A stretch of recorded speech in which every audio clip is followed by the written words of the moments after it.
So writers lie. Yes, true. Were you saying that in your tweet to tell us that's what Chuck was going to say in the episode, or to tell fans your group as writers lie? And I don't think anything anybody tells you in this room is I wouldn't believe it. I mean, if I were you, like, everything with a big grain of salt, like, you know. Great. Yeah, exactly. So good luck writing those articles, guys. I mean, I don't know, like.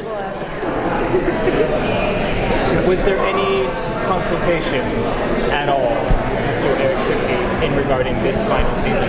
Yeah, I mean, we spoke to Eric, and we continue to speak to Eric about kind of the broad outlines of things. I think, you know, and a lot of the stuff we're doing, you know, builds on the things he built. You know what I mean? Like, Eric was with the show for 5 years, and it's run 10 years since he was gone, but he built the machine that's run that show. You know what I mean? At the same time, I think he's been away from the show long enough that he trusts those of us that have been there over the course of the time to end it. I don't think, and he, you know, Eric really kind of wrote his ending to the story in the end of season 5 with a little coda at the end that Sam could come back, and which led to many, many more years. But he's been great about that. You know, Eric has been someone, there are people that walk away from shows and don't really walk away from shows. And Eric has been, certainly he's weighed in off and on over the lifespan of the show, but he's been very respectful in terms of, like, you know, it's not his day-to-day job, it's our day-to-day job. And so he's been very cool about trusting us with that responsibility. After so many years in the show ending there after 15 years, is it becoming easier or harder to sustain the machine, to keep it going, to come up with stories, to move it? You know, anytime you do more and more seasons, it becomes harder. You've done a lot of stuff. You don't want to redo the same things. I don't feel this show has ever lacked for ideas, and I would say that's true now. You know what I mean? Like, we're not going, it's not when we got to season 14, 15, and we're like, oh, we got 20 episodes. I think we only got like 10 ideas. You know what I mean? Like, this, we could, again, creatively speaking, I think we're ending it in the right place. I think you want to end with people wanting more, but the show itself, and again, this is credit to Eric and Sarah Gamble as well, and Jeremy Carver, Ben Edlund. They built a show that could run probably indefinitely. Right. You know, it's just that well constructed and well put together. Yeah. And there have been attempts to create a spin-off of the show. Do you think that there's a possibility that we might see a show in this universe in the future? I highly doubt it. Okay. I don't think. Look, in 5 years, who knows? As everything's getting repackaged at some point. I think a spin-off in the way we've tried it in the past. I don't know that the network has an appetite for that. And I think, you know, and that's, you know, whether we agree or disagree with that, that's the choice they've made.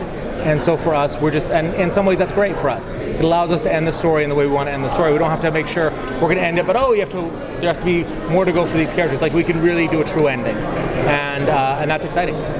How easy or difficult was it to land on the right ending? I think it was something where, again, it's not an idea that the ending, the last scene of the show, is something we've had around for a little bit of time. So I could say it was easy because when we started talking about it, it came up pretty quickly. But I think we'd all been thinking about it for 10 years before that, some of us.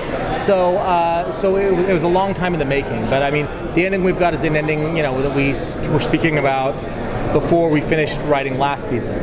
And, you know, right after we kind of knew this was going to be our last, kind of our swan song. And yeah, it's something we've stuck to. I think the path to getting there has changed, and will continue to change as we work on the show. But that final moment, I think, is going to be kind of etched in stone for us right now. Well, when did you get the idea to have Chuck God be the big bad for next season? And if you could talk a little bit about how that changed Chuck and the religious commentary of, you know, God was never on your side. Right. I think if you look at our version of God, and I think we have to, you know, our version of God is not a broad statement about God for every theology and what everybody believes, and everybody believes different things. It's hard to look at Chuck in the context of the show, particularly as when he came back in 11, little things like that, as not being manipulative in some way. It's hard to look back and see the things he did in hindsight and be like, we love Rob, and he's a really charming character, and because he's kind of schlubby and wears a bathrobe and, you know, is self-deprecating, he's not the bad guy you think he's going to be, and arguably he wouldn't consider himself a bad guy. You know what I mean? He's trying to tell a story, but in telling that story, he's putting obstacles in front of these guys and sitting back and watching how they react to them.